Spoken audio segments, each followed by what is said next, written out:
I just want to cross to our chief election analyst, Tom Connell, again for an update. Tom? Chris, the blue wall is broken, and I'll show you what this means in a moment. We're seeing relatively slim margins in some of these states that Democrats are obviously going to try to fight their way back from. 19. So he's up in every other state that we have on the board tonight. The Fox News decision desk can now officially project that Donald Trump will become the 47th president of the United States. Former President Donald Trump will be our next president. We are now projecting that the next president of the United States is Donald Trump. Con la Argentina para hacer grande a los Estados Unidos nuevamente. Le deseo el mayor de los éxitos. These are our friends. We have thousands of friends in this incredible movement.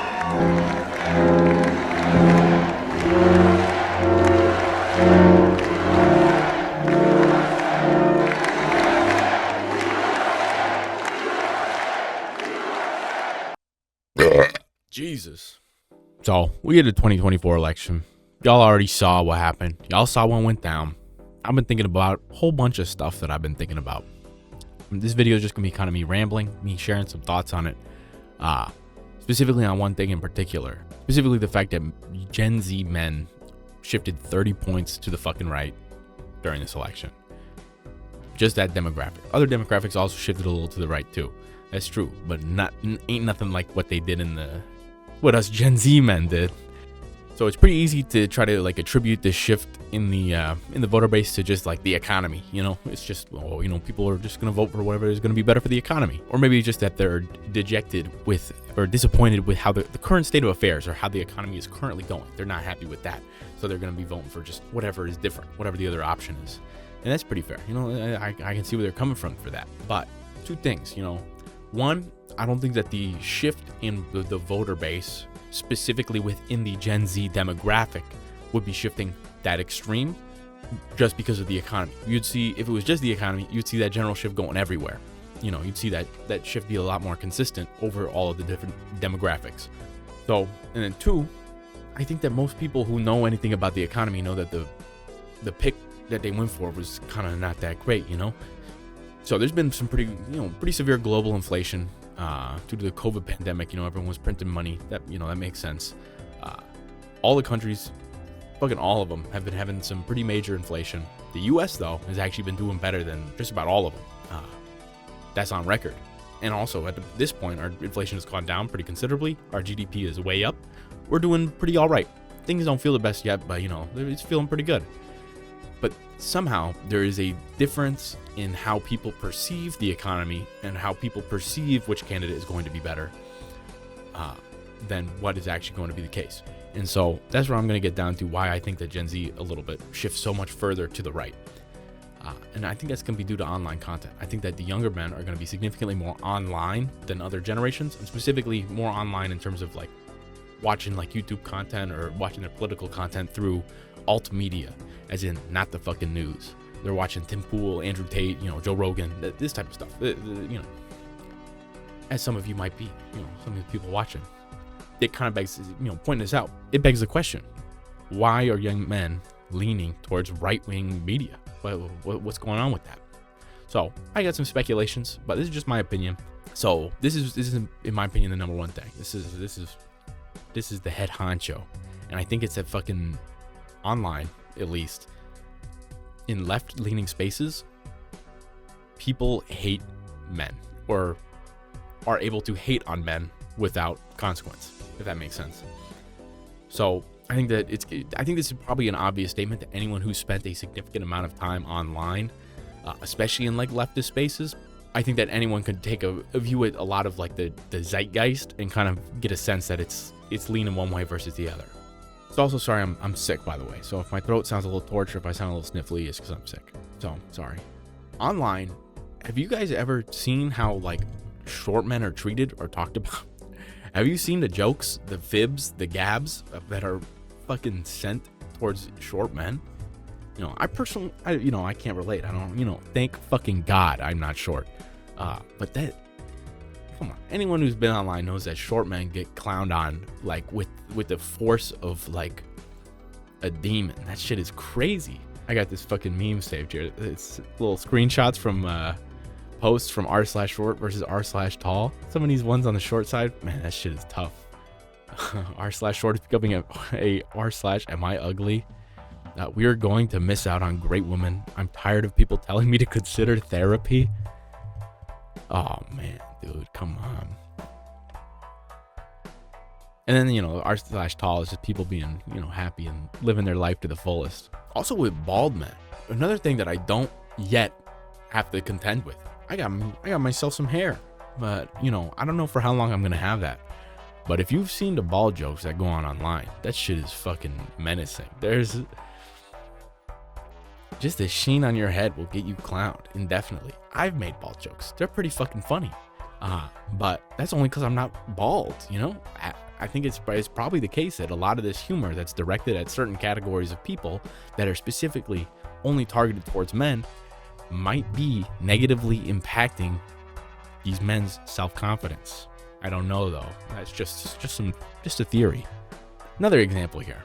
So y'all remember like maybe last year, maybe a couple months back? I'm not that good with time, but you guys remember when folks on the internet were asking, would you rather be alone in the woods with a man or a bear? Now, I don't know if you're familiar with this, but you know, the normal human being hears the question and goes, yeah, I would rather be alone in the woods with a man. A bear? That doesn't seem like that would be very good for me. I feel like a bear would probably maul me to death. A man might kill me or rape me or do something evil too, especially if I was a woman. But you know, the likelihood of that happening is pretty. I would go lower. I'd go it's lower than getting mauled by a bear if I was with one versus the other. Also, if a man was good, you know, then he'd probably help me out, and it would be useful to have another person help me escape the woods or get back to safety. And you know, it also, to have such a line of reasoning, you have to have the built-in assumption that most people are good. And I personally, that's something I've subscribed to. I think that most people on this earth are good people. But if you were online at that time, y'all might have noticed that if you were on TikTok, maybe the vast majority of posts were people saying that they would rather pick the bear. They would rather be alone in the woods with the bear. Would you rather be stuck in a forest with a man or a bear? Bear. Man is scary. Well, I've heard about bears. They don't always attack you, right? Unless you like fuck with them. So maybe a bear. 100% a bear, which is like terrifying to say, but I understand not wanting to be raped to death. That's a pretty reasonable, you know, opinion.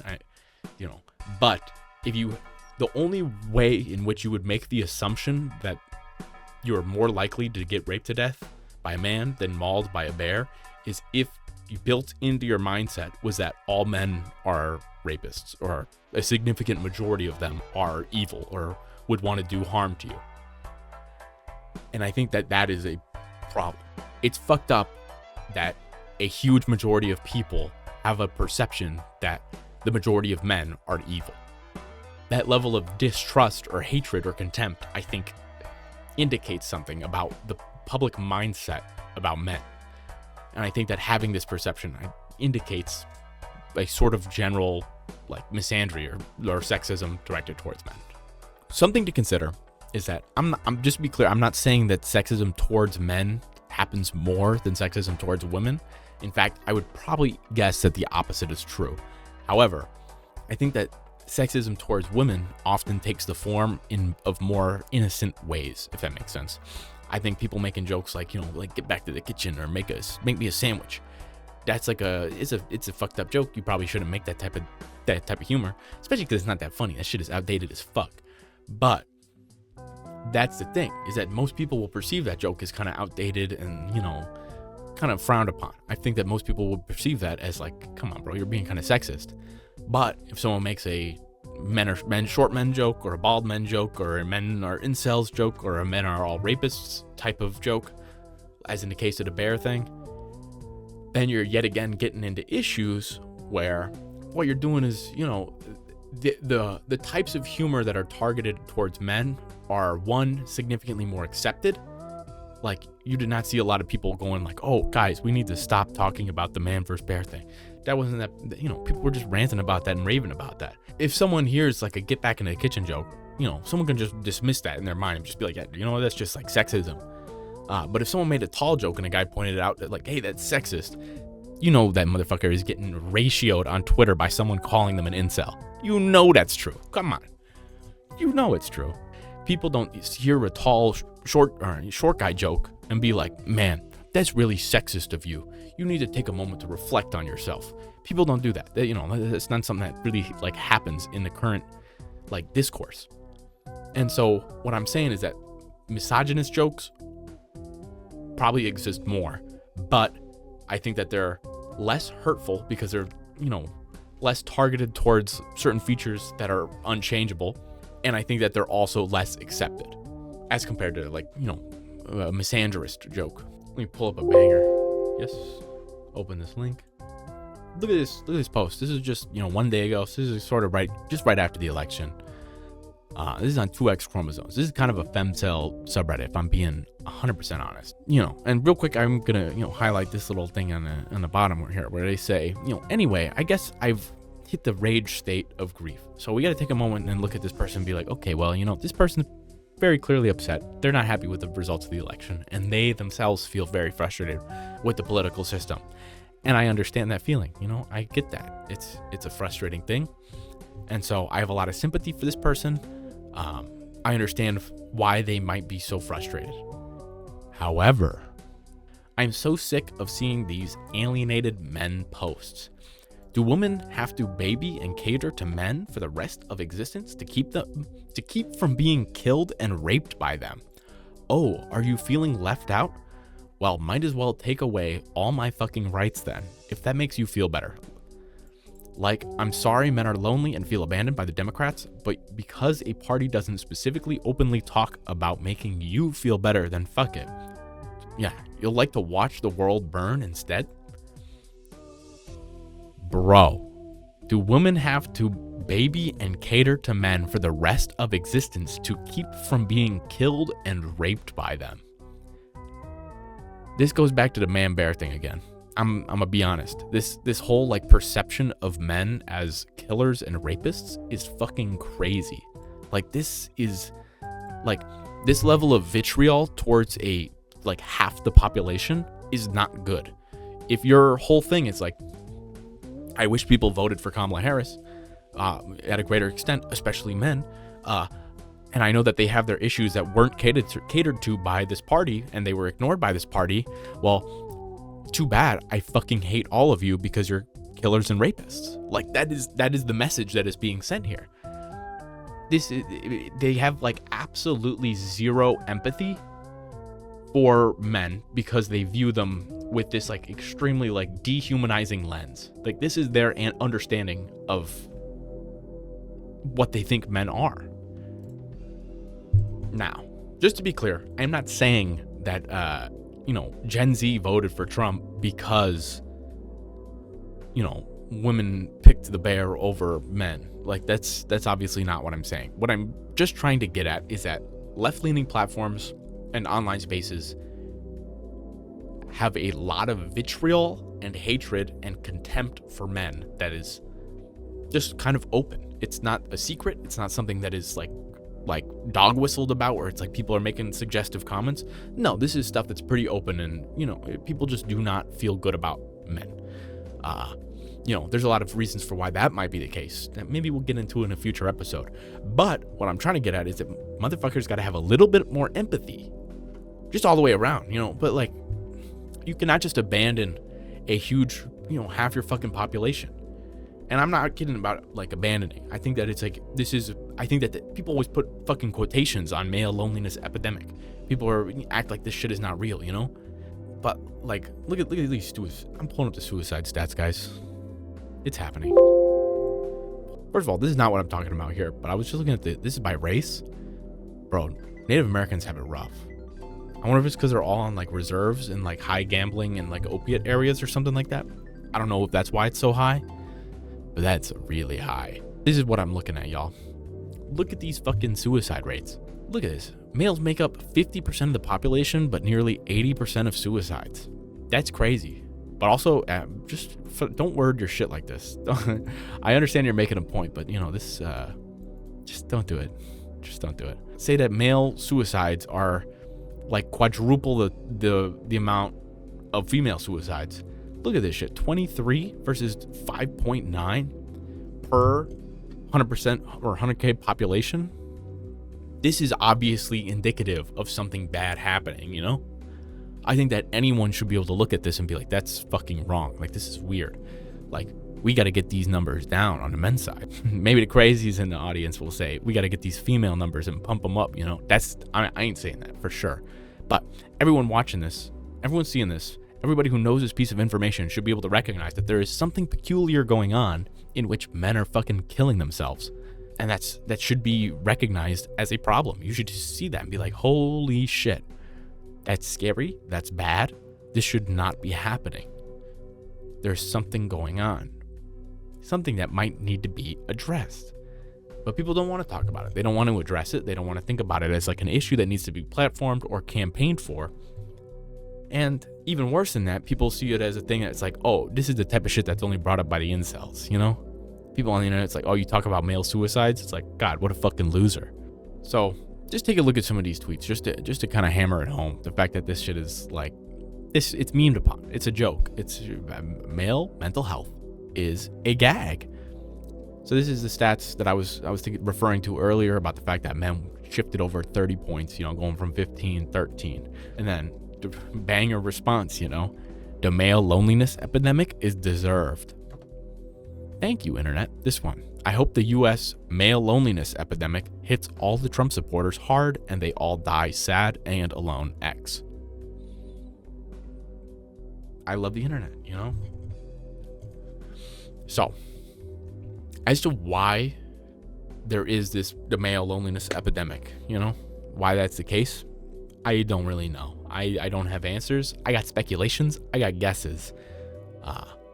Might have something to do with, you know, how men are raised, that men are often struggle to communicate their feelings and their emotions, and it's really hard for men to express the fact that they are struggling because they want to be perceived as, you know, strong or capable or in control, because these are the traits that are generally viewed as like good for men. You know, men want to be seen as strong, powerful, in control. Yeah, it's not just that they want to be seen that way, it's that other people also want to see them that way. That is the image of a male that is deemed as good. And so you break all that if you go and you tell your buddy like, hey, I'm really struggling. I can't get out of bed, you know? If you say that type of thing, you know, you have to shatter that image of yourself, both to yourself and to them. And it's easier to just not do that. So that might be some of it. It also could be the fact that, you know, men just generally are not, it's not acceptable for a man to be sad. They got to be angry, you know? If a man is crying, he's a little pussy, you know, type of thing. If he's angry, you know, he's breaking chairs and shit. It's like, damn, he's really popping off. He's looking him go, you know? It's a lot more of an acceptable form of negative emotional release than sadness for men. And that might have something to do with it too, you know? That's what I'm getting at. And just in general, if we kind of like look at this election, like, who do you think that like a bunch of angry young men are gonna vote for? Like, do you think they're gonna vote for the black woman whose whole campaign is about joy? Or do you think that they're gonna vote for like the fucking orange guy who's just nonstop ranting and raving, who's his whole like candidacy is built on like attacking people and being upset? Like, who do you think they're gonna vote for? It should be pretty obvious. So I don't know. Something's got to change. A lot of things got to change, actually. I don't know how to change that.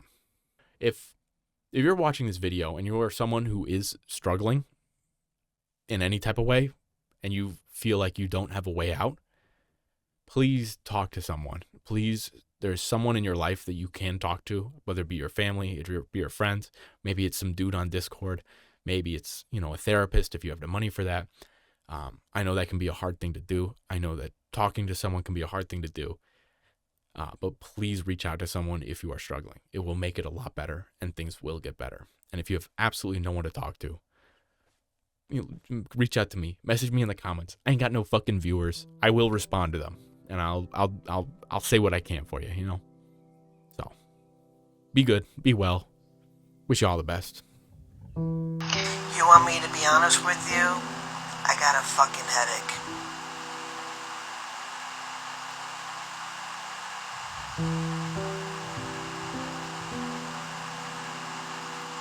don't feel good at all.